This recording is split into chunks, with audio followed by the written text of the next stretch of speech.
Sipol yang pas belok begini, ya kan?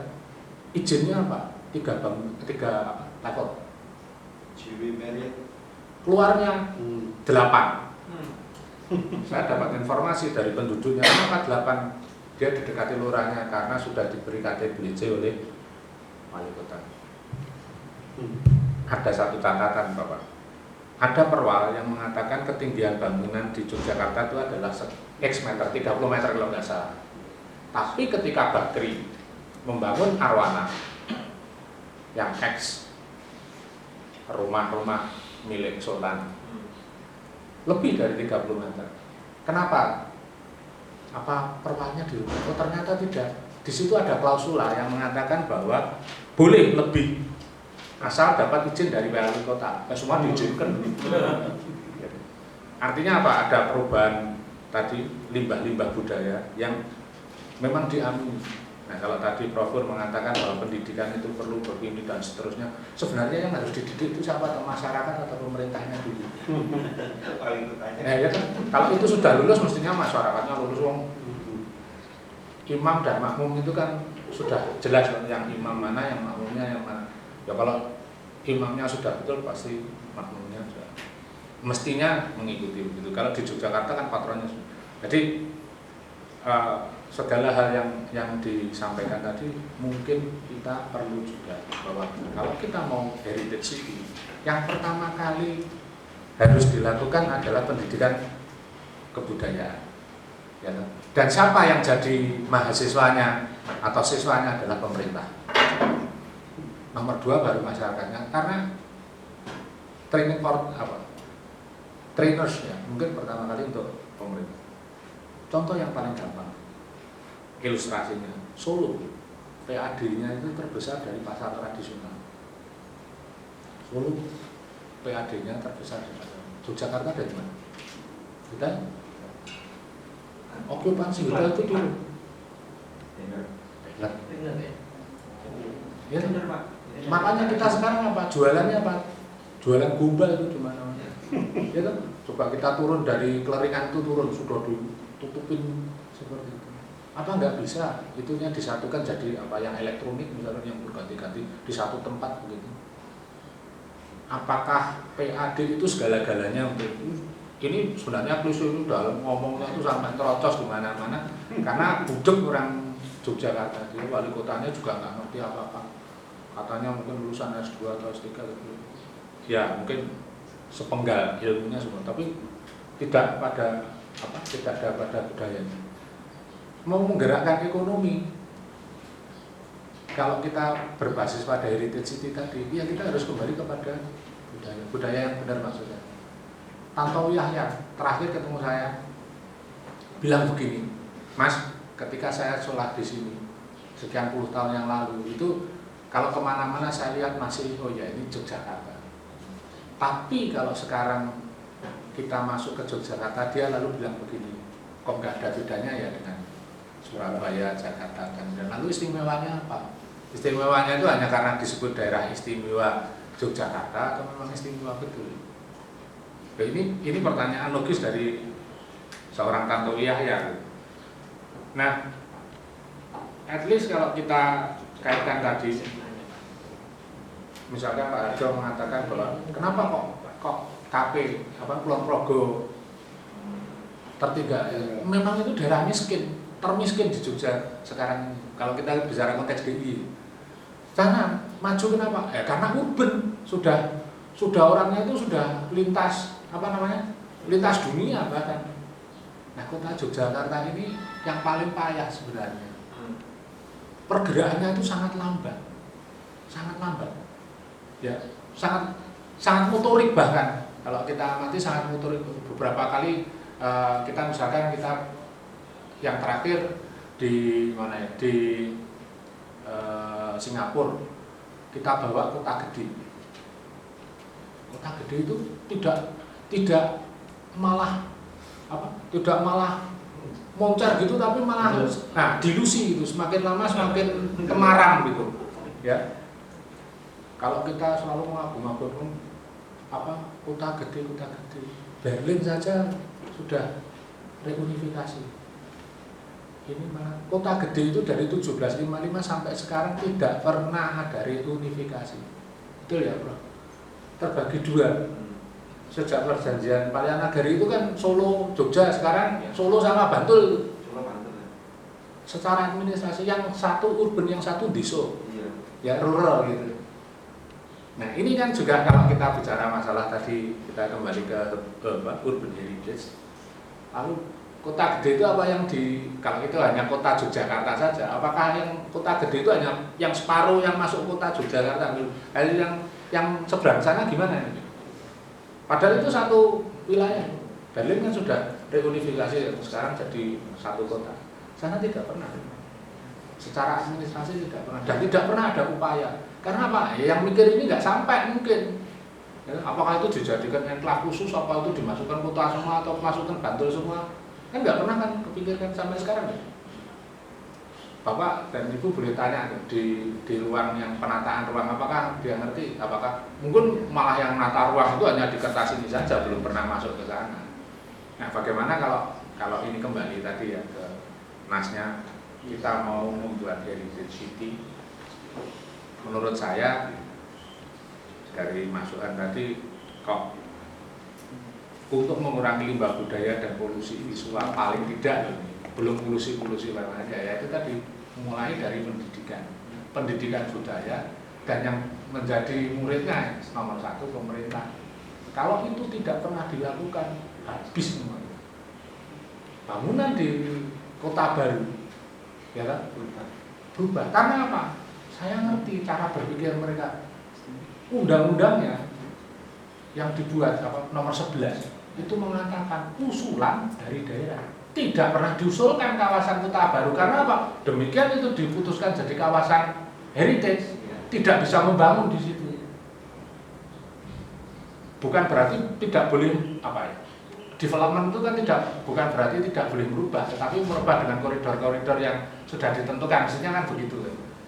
Yang namanya kota baru, Sagan, Baciro, habis semuanya. Baciro itu daerah tahun 40-an, 50-an fasadnya. Sekarang daerah jadi Bali. Yang di sini malah tingkat 3, tingkat 4, tingkat 5 ini yang di mana yang di kota baru. Bangunan-bangunan indisnya hilang semua. Yang di Sagan pelan-pelan ini mulai dari sisi timur. Yang mulai siapa? Pak Wali yang lama itu, Pak Heri itu. Iya toh, Umar yang sebelah timur jalannya itu juga ke barat Suarang. Bukan berarti tidak boleh development, tidak boleh begitu toh Pak. Ya.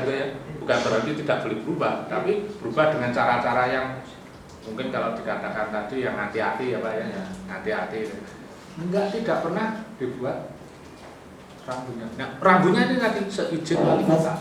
Nah, kalau diizinkan wali kota apapun bisa lah. Nah, saya pernah waktu nyusun undang-undang nomor 11, saya sempat ramai dengan Pak Oteng waktu itu. Ada dua hal, satu kompensasi dan yang kedua ini masalah usulan. Kenapa kok usulannya dari bawah saja? Kenapa atas nggak boleh veto gitu, misalkan ini lama sekali lalu tetapkan gitu aja seperti itu. Alasan mereka, ini kan otonomi, bukan artinya otonomi iya, tetapi kan ada kalanya mungkin otonomi kan beyond the line gitu ya, kebablasan gitu. Jadi ya ini sebaiknya kita pikirkan. Nah, sebagai penutup saya hanya bisa menyampaikan satu, bahwa kalau kita bicara tentang heritage, ya itu tadi AB, C-nya itu juga dirembuk, tidak hanya AB-nya saja. Kalau AB-nya saja ya orang ekonomi selalu dikatakan kapitalis, tidak, bahkan sosialis kita, ya cenderung sosialis karena ilmunya kan dari awal dari kiri, bukan yang dari kanan. Yang dari kanan kan di akhir-akhir cerita saja, tapi kanan itu sebenarnya kan juga dari kiri. AB-nya ini biasa dilakukan, C-nya tidak pernah dilakukan atau tidak mengerti. Yang kedua yaitu tadi, kembali lagi kita harus edukasi. Kalau edukasi ya mahasiswanya pertama itu selama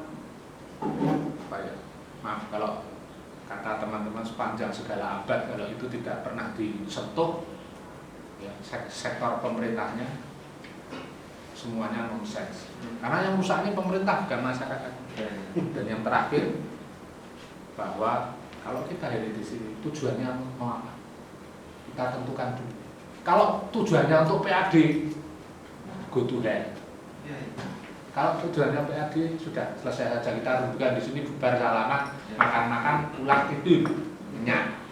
Kalau itu PAD. Tapi kalau kita untuk kemaslahatan orang banyak, kita untuk welfare gitu ya, bukan rich, tapi kita welfare. Nah, ya mari. Yang keempat adalah apakah atau forum, kalau ini tadi saya baca ada tata laksana dan apakah forum, satu forum itu kita bisa menyuarakan apa ya, punya power gitu. Dewan Pendidikan ini udah lama ada, tapi ya gitu-gitu aja. Kalau kepala dinasnya itu nyuaranya sampai Bengkoren juga nggak didengar. Karena apa? Karena nggak punya. Nah, monggo dipikirkan kalau kita mau heritage city, atau kita mau urban city, atau kalau kita mau heritage tourism, atau kita mau apalah, eco efisiensi, eco tourism, eco city dan lain sebagainya, town city, eco town dan lain sebagainya. Mari kita pikirkan yang ini, kota ini loh. Siapa loh yang nantinya juru teriak? UGM saja lemes, UNY saja nggak ada cerita, UIN dianggap di luar. Tapi kalau semuanya teriak, mungkin lain cerita. Terima kasih. Oke, silakan. Kalau teman-teman mau menggunakan ini, misalnya ada yang mau disampaikan, silakan. Ini banyak sekali sudah masalah yang kita kumpulkan dan menarik. Semua masalah ya. Yang terakhir tadi misalnya menyangkut sumbernya pemerintah. Dan kita tahu ternyata apa yang disebut sampah visual itu memang sumber penghasilan kita ternyata selama ini. Ternyata. Oke, silakan. Sumber penghasilan. Penghulu budaya, Pak. Terima kasih. Ini saya tertarik sama Profesor Puryadi dari soal kemarin Pak Geminastiti tadi. Tapi sayangnya di Jogja itu kan, di Jogja itu yang jalan bukan Geminastiti, Obama mah ikut gerawut itu. Jadi banyak yang terjadi. Obama mah ikut gerawut itu udah yang terjadi kan, banyak bangunan-bangunan mengabaikan lingkungan itu karena falsafahnya Obama mah ikut gerawut itu. Saya kira kalau ngomong soal heritage ini, saya awal tadi juga sudah memikirkan juga seperti Mas Laksong ini. Jogja itu sebetulnya bukan hanya keraton yang menjadi pusat.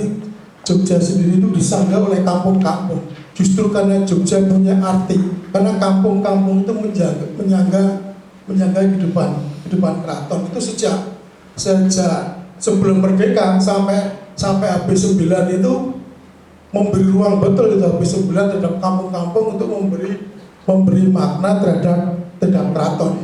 Maka tahun-tahun sampai tahun 70-an itu ada interaksi antar kampung di alun-alun. Setiap tahun itu bentuknya sepak bola antar kampung.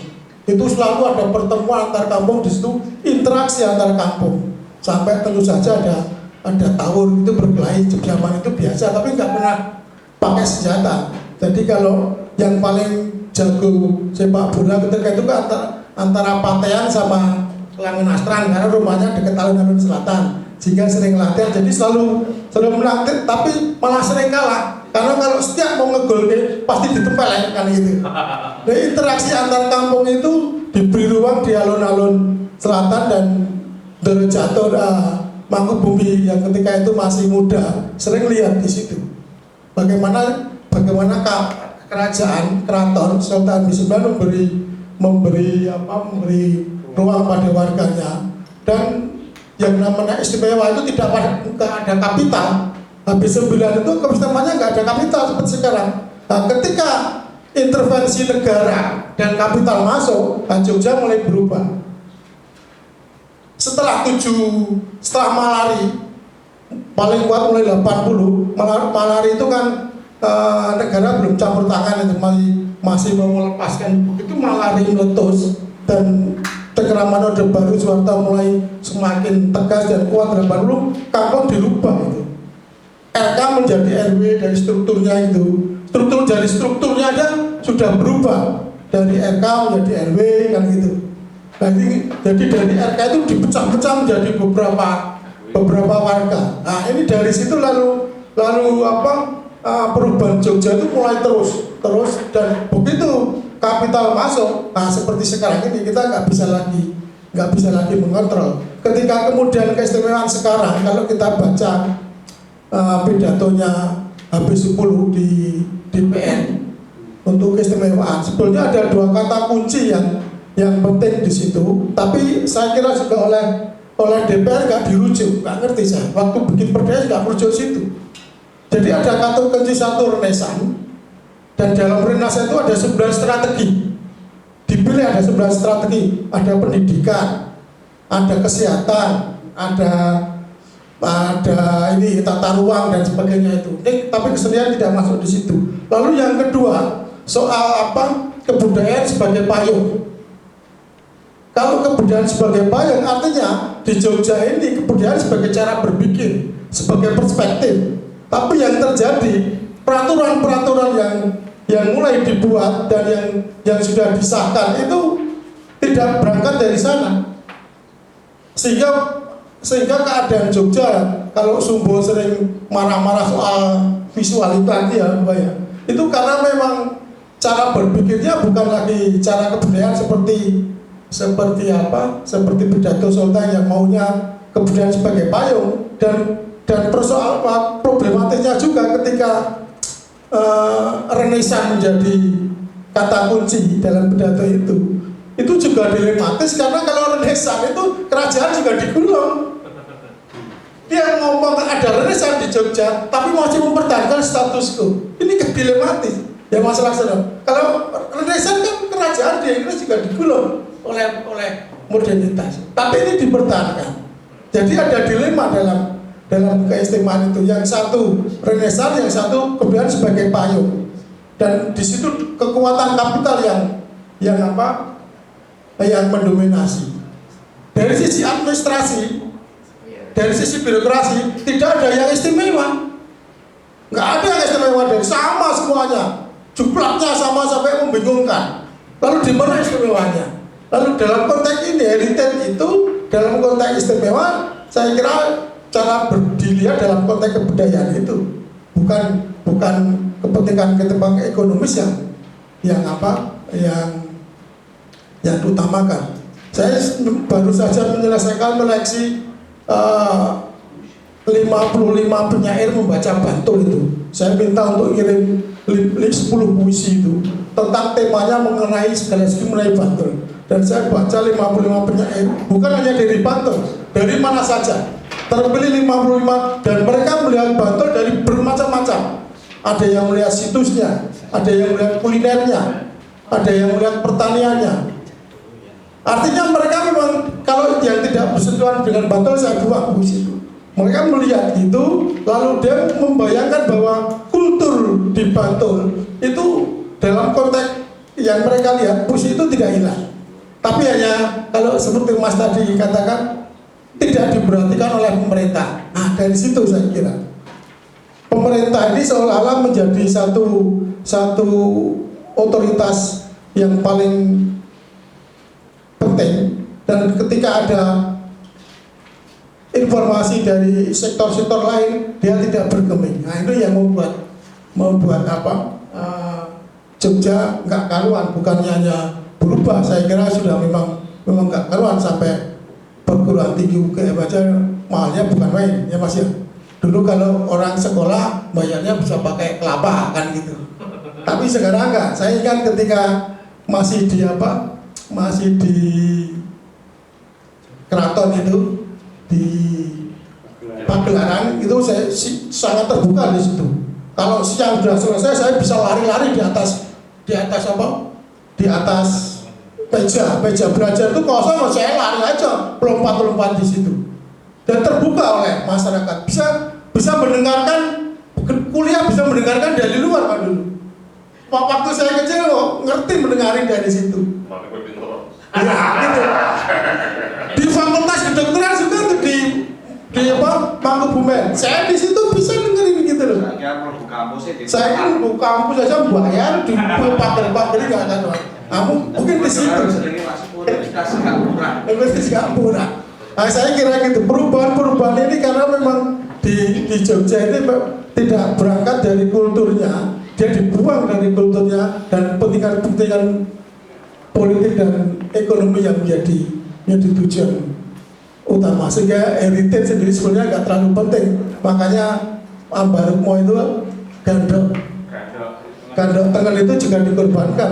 Ketika semua teriak, kita nggak ada yang peduli karena yang punya juga itu ya aku kok kan gitu. Meskipun kemudian didenda, saya tahu itu didenda itu berapa miliar itu karena Ya dibayar saja, didenda itu oleh Carrefour itu didenda oleh Heritage Internasional, dilaporkan, didenda, disuruh bayar untuk ngopeni Heritage di Jogja kan gitu loh. Jadi museum nasional itu yang di asri itu belum Heritage tapi biayanya untuk ngopeni sana. Nah, ada kesalahan-kesalahan seperti itu yang saya kira kita sama-sama untuk mencermati bagaimana kalau heritage dengan istilah pusaka atau apapun namanya nanti itu bisa tetap. Kalau di Jakarta ada kota lama, di Jogja sudah nggak ada kota lama. Kota baru semua. Terima kasih, silakan. Ya, terima kasih. Saya ingin mengemukakan sebuah teori yang sederhana. Kira-kira saran Jogja itu mana? Teori itu kami lakukan riset waktu postdoc di Kyushu University, Pak. Yaitu rumusnya sangat sederhana, T sama dengan W min D. Jadi throughput adalah welfare dikurangi D. Jadi tadi yang disasar Pak Suroso itu saya setuju, bukan PAD tapi welfare ya. Dikurangi D itu environmental damage. Nah, di dalam welfare itu ada apa saja? Safety, relief, heritage tadi, health, comfort, and sense. Ya. Kemudian di environment damage adalah life cycle energy, life cycle CO2, dan life cycle cost. Itu yang pertama. Jadi saran kami adalah ya kita menuju pada welfare tadi yang isinya seperti tadi. Kemudian yang kedua, Jogja itu keraton atau kota? Atau kota yang ada keratonnya? Atau keraton yang sudah menjadi kota? Nah, kalau kita cari definisi yang memenuhi syarat kalau dia sebagai kota, dari Tondi adalah bukan hanya pemukiman, tapi yang bisa hidup di dalam kota itu, memenuhi kebutuhan hidup sendiri. Jadi Jogja juga memenuhi syarat sebagai kota. Tapi kalau kita mengacu peraturan pemerintah, bedanya kota dan desa, kalau kota itu lebih kepada pelayanan jasa, kalau desa pada agriculture. Nah, itu saja. Jadi ini beberapa teori yang ingin kami kemukakan. Pada prinsipnya Jogja mestinya antara pusaka heritage tadi dengan sustainable itu adalah sudah simultan. Dan semua yang kita bicarakan tadi ada di dalam formulasi T sama dengan W. Jadi welfare-nya harus maksimal, D-nya seminimal mungkin. Demikian dari saya, terima kasih. Pak Hairus mungkin nambah Pak Laksono dan teman-teman yang lain. Nanti pada outputnya boleh tidak kita mengusulkan sesuatu, misalkan begini. Kembali kita ke RK. Karena apa? Bali bisa punya Banjar kok. Kenapa kita istimewa nggak boleh punya kampung? Roh kita kan ada di kampung. Nah, kalau kita mau heritage city ya kita kembalikan lagi. Tentu saja kita harus bisa defense bagusnya kampung dengan RW apa. Nah, ini kan penting kan. Terima kasih. Itu kalau sedikit saja, saya tidak tahu apakah undang-undang desa itu memberi ruang untuk seperti itu. Karena kalau secara umum, misalnya di Bali itu memang ada satu desa dinas, satu lagi desa adat. Nah kemudian karena undang-undang ini mereka dia diminta memilih nantinya desa yang mana. Sementara kalau di Sumatera itu sudah menetapkan desa adat. Nah maksudnya gini, apakah ini juga ruang yang bisa dijadikan kesempatan untuk mengajukan RK ini? Mungkin nanti bisa diusulkan. Kota kelurahan mas, Gitu ya. Harus ada yang diubah pagi Di atasnya ya.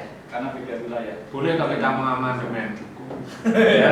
Yang nggak boleh diubah kan undang-undang Tuhan gitu. Tapi seringkali undang-undang Tuhan aja diselingkuhi apa undang-undang manusia kita nggak boleh geser gitu. Kalau itu kebaikan itu semua. Ya artinya kalau desa ada ruang itu Ya, mas. Tapi apakah yang seperti di kota ini ada juga ruang seperti itu? Gitu. Kita cari. Tapi dulu juga nggak ada kelurahan. Ada langsung kecamatan. Kelurahan itu yang ada malah di desa pak ya. Iya, Desa dulu kelurahan. Iya betul. Dulu pegawai kelurahan diambilkan dari pegawai RK ini. RK di tempat saya di Keraton itu ada 12 RK. Nah, lalu dipecah menjadi 3 kelurahan. Kelurahan Kadipaten tempat saya, kelurahan Patean sama kelurahan Gamelan. Nah itu dipecah dari 3, padahal 1 dulu. 1 dari komunitas di Kecamatan Keraton itu ada. Ya kita harus tanya ahlinya nanti. Ya nanti ahlinya. pasti kan ada ahli hukumnya. Seperti kelurahan di tempat ibu saya itu kelurahan Bajiro Sanggeran, gede banget itu. Sekarang dipecah tuh. Kelurahan Bajiro, kelurahan Sanggerannya ikut mana nggak tahu kan.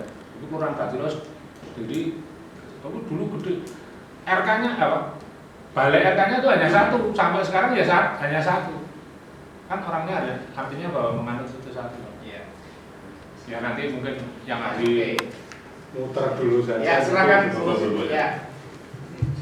Baik, terima kasih. Saya mencoba untuk merasakan sebagai warga Jogja dari pengalaman-pengalaman saya terkait dengan transportasi. Nah ini barangkali dari awal ketika saya masih SMP, di situ saya bisa jalan kaki ke sekolah, terus kemudian kalau pulang sekolah panas itu saya bisa ngikutin gerobak sapi. Saya menggunakan gerobak sapi berjalan sehingga saya tidak kepanasan.